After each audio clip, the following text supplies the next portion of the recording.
In this episode, Joe Rogan sits down with Timothy Alberino to investigate a disturbing story buried in the mountains of Afghanistan, one involving soldiers, a mysterious military transport, and an alleged humanoid so massive it was said to stand nearly 12 feet tall. I've heard a lot of things about giants in Afghanistan. And I find that, I talk about a lot of different topics. I talk about a lot of UFO stuff. And I say some things that I know could get me in trouble. But nothing makes me more nervous than talking about giants, specifically the Kandahar giant and the giants in Kandahar in general. Why? Mainly because when I talk to people who know things, they're very, very nervous when we get to this topic. And some of them will just flat out will not talk about giants in general, but specifically giants in Afghanistan. And some of these guys are high-level guys that worked at the Pentagon. And they'll talk rather freely with me about UFOs. But as soon as we broach this topic, it's like they literally will warn me, be careful with this topic. What? Yeah. What do you make of that? Well, I think that the topic of giants is intermeshed with the occult. That's my personal theory, because nothing else makes sense. Who cares if there's 8-foot-tall guys, right? Big deal. Right. Well, there's 8-foot-tall humans, right? We were just talking about that young kid that's a basketball player that's 7'9", right? Yeah. So there's actual giants that are in public. Right. That play for the NBA, and right. They're out there. You could meet them. Mm-hmm. But when I say giants, I'm talking about 9 to 12 feet tall. That's 8 to 12 feet tall. I would classify an 8-foot-tall person as a giant as well, as long as they don't have gigantism. Right. That's a completely different thing. Right. Gigantism is a disability. This Kandahar giant story is very crazy because what's interesting about it is the people that I've talked to that have been in Afghanistan, that were deployed in Afghanistan, not just Devin, but other people, they don't dismiss it. They say, we've heard some weird shit about that place. And the thing that they always say is, you got to realize, Afghanistan is an old country. It's old and it's very remote. Most of it is very mountainous. It's controlled by warlords. And, look, there's these... What are those? Are they Greek or Roman, those structures that are there that date... The Greek, they look like Greek temples that date back to Alexander the Great. Mm-hmm. And archaeologists can't study them.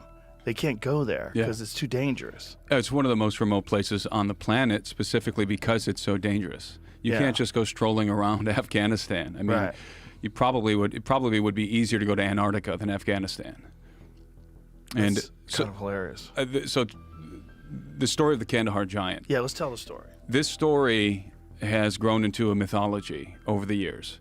But the story Alberino is describing isn't based only on an old legend passed around online. According to him, one of the most detailed accounts came from an active duty C-130 pilot who claimed to have been directly involved in transporting something extraordinary out of Afghanistan. Alberino says the pilot showed him his credentials but was deeply concerned about being identified, even choosing to appear in silhouette when discussing the story publicly. And what he described wasn't simply an unusually tall soldier or local villager. The pilot allegedly arrived at Bagram Airfield expecting another military transport mission, only to be warned that there would be no photographs, no discussion, and no acknowledgement that what he was about to see had ever happened. Then the cargo arrived. According to Alberino, what was brought toward the aircraft was the body of an enormous humanoid, so large that even while lying curled on a cargo pallet, parts of its body extended beyond it. Here's the full story Alberino says the pilot told him. Years ago, I was working with a gentleman named Steve Quayle, and we started a production company called Gen 6 Productions. And we were making documentary films mainly about giants, mainly on the topic of giants. Giants as referred to in the Bible, in ancient history, the Smithsonian giants. That's right, biblical and historical accounts of giants. So I was traveling around the world investigating giants. and Steve is known for his investigations into giants. And he got a phone call from an elderly woman who told him, "You need to talk to my son. My son has a story he needs to tell you." And she had to convince her son to talk to Steve, and ultimately he did. And he was active duty. He was a C-130 pilot, active duty. He actually went on Coast to Coast with Steve. They went on Coast to Coast together, and he related his story, I believe, with George Norrie, him, Steve, and George. And then later on, we flew him into Bozeman, Montana to put him in our documentary film that we were making. And he wanted to be filmed in silhouette. He did not want his face out there, even though he knew that they're going to be able to mark him just by his voice. So he flies into Bozeman. We meet with him. He shows us his credentials. He was active duty C-130. And then he told us the following story, among many other things that he told us. He said back in 2005, he was deployed in Afghanistan and Iraq running missions as a C-130 cargo pilot. And oftentimes they would have him fly into Bagram Airfield. And these were routine missions, and so on one of these missions, he's flying into Bagram. But this time when he landed, he was met, as soon as he deplaned, he was met on the tarmac by some individuals that he describes as the babysitters. He calls them the babysitters. He thinks they were either Army intelligence or Air Force intelligence guys. And they didn't tell him. But this was different, because when he disembarked, they told him, no photos, no mention of this ever, this never happened. So he knew that whatever was about to happen was top secret. And he had flown classified missions before, usually retrieving Taliban guys, what he described as high-valued assets. But this was different, because there were intelligence guys on the tarmac waiting for something. And it turns out what they were waiting for was the cargo that was being delivered on a forklift to the C-130. And the pilot says that the first thing that struck him as this cargo was moving toward him and his crew was the odor. He said it smelled like musk, BO, and death. And it was extremely pungent. And when the cargo arrived, it was on an air cargo pallet, which is 7 by 9. And he could see that there was a person on the pallet in the fetal position. And this individual was so large that his hands and his feet and part of his head were hanging off the pallet. And he and his loadmaster, and there were some Marines who accompanied the pallet, who accompanied this cargo, they were actually putting their feet up to this guy's feet, this dead giant's feet, and seeing how small their feet were compared to his. Now, the giant had red hair. He had 6 fingers on each hand, 6 toes on each foot. His feet were wrapped in like a crude canvas foot wrapping. And he was solid as a rock. Again, most of his body was covered by a tarp, but the pilot and the guys around him were hitting him with their fists. And he came up to about their midsection, laying in the fetal position. And the pilot told me he was solid as a rock, this guy. And he asked the Marines, what happened? Where did this guy come from? And they told him that they had heard that there was a team that was out in Afghanistan that was looking for Taliban or something. And they came upon a cave because there was a nearby village, and the villagers were bringing food and other artifacts to the mouth of this cave. And so they thought that they're aiding and abetting the Taliban. So they went into the cave, and rather than encountering the Taliban, what they found was this enormous humanoid who killed them all. And then, according to these soldiers, they deployed another team to go look for that team. And when they found the cave, they found the traces of that other team. They were ready, they were prepared, and they were able to kill the giant. In fact, the soldiers told the pilot that the giant was eating on members of the team who had killed previously. But these new guys, they took him down, and then they had a transport helicopter come in and airlift him to Bagram. Did you ever try to find records of who was there and casualties that were reported, deaths that were reported? It's very difficult. The Pentagon actually released a statement some years ago, which is bizarre to me. You know, basically saying, in paraphrasing, the Kandahar giant incident never happened. There was never a giant that was killed in Afghanistan. The Pentagon? So yeah, it was a representative. It was like a spokesman from the Pentagon or something, or a release from the Pentagon. Is this available online? Yeah. They actually felt the need to debunk this. That's hilarious. Now, that gets me sketchy. well, I believed the pilot because he was a very credible guy. He didn't want his name out there. He didn't want fame or notoriety.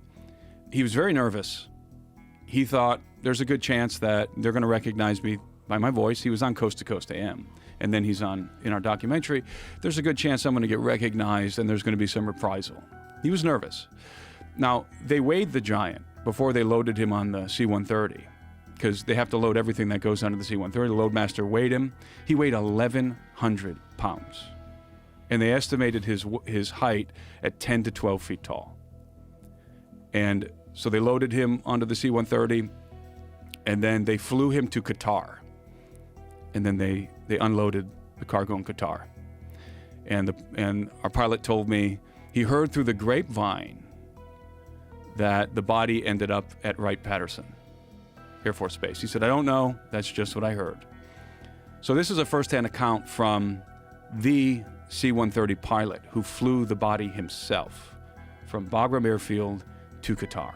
If that account is accurate, the numbers are almost impossible to ignore. Alberino says the pilot estimated the body to be somewhere between 10 and 12 feet tall and claimed the loadmaster recorded its weight at approximately 1,100 pounds. He also described red hair, unusually large hands and feet, and 6 fingers and 6 toes. There is no publicly available body or independently verified military record in these transcripts that proves that account. But what makes the story even stranger is that Joe has spoken with someone who actually served in Afghanistan and says he personally encountered an extraordinarily large man there. That person is Devon Larratt. Larratt doesn't claim that he saw the legendary 12-foot Kandahar giant, and that distinction matters. But during a military operation in Afghanistan, he says he saw a local warlord from roughly 200 meters away whose size immediately stood out from everyone around him. Larratt estimates that the man was around 8 feet tall and says the other people standing beside him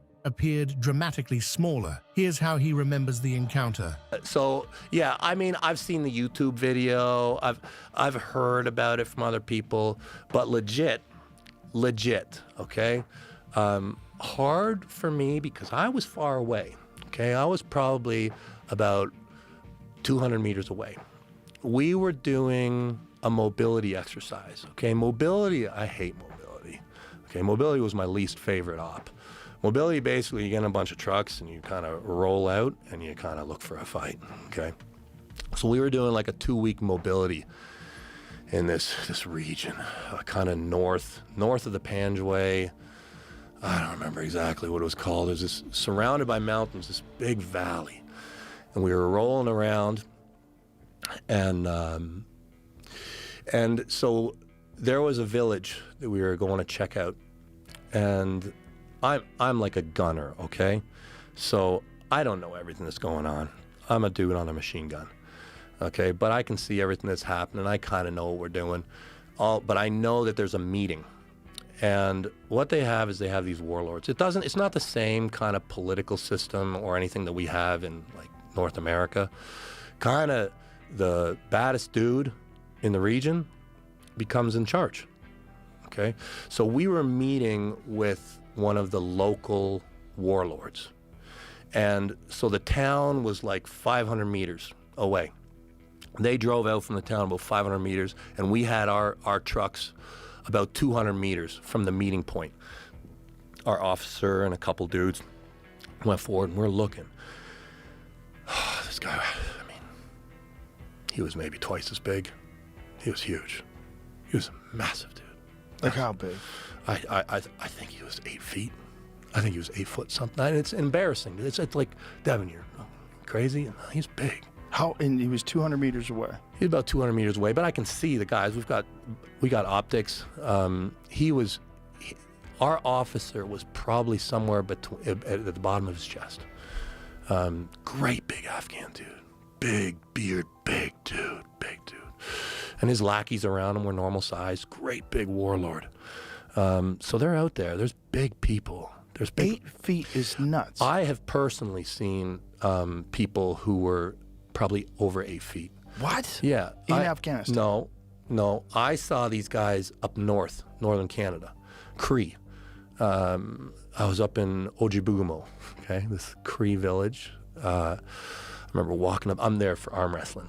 An 8-foot man is still a long way from the alleged 12-foot figure in the Kandahar story. But Larratt's account raises an important question. How much of the giant mythology could have begun with encounters involving real people whose height and proportions were far outside what most humans normally see? Extremely tall people clearly exist, but stories of giants go far beyond modern Afghanistan. They appear in religious texts, ancient traditions, and folklore from cultures separated by enormous distances and thousands of years. Some of those stories may simply be exaggerations, memories of exceptionally large warriors that grew more dramatic with each generation. But others have led people to wonder whether ancient populations once included human groups that looked very different from us. That possibility comes up when Joe discusses giants with Cody Tucker, including whether these stories could reflect either unusually large humans or branches of humanity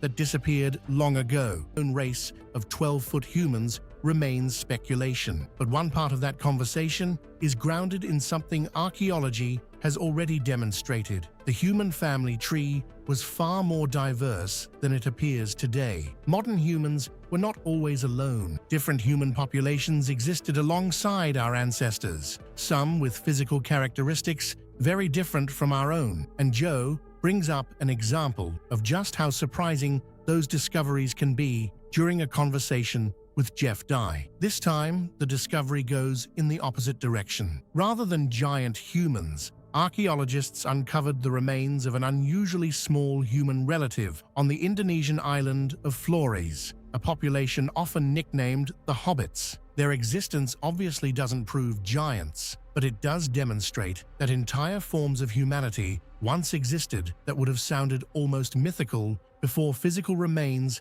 were actually discovered. Here's what Joe, maybe why stories about giants remain so difficult to dismiss completely and equally difficult to prove.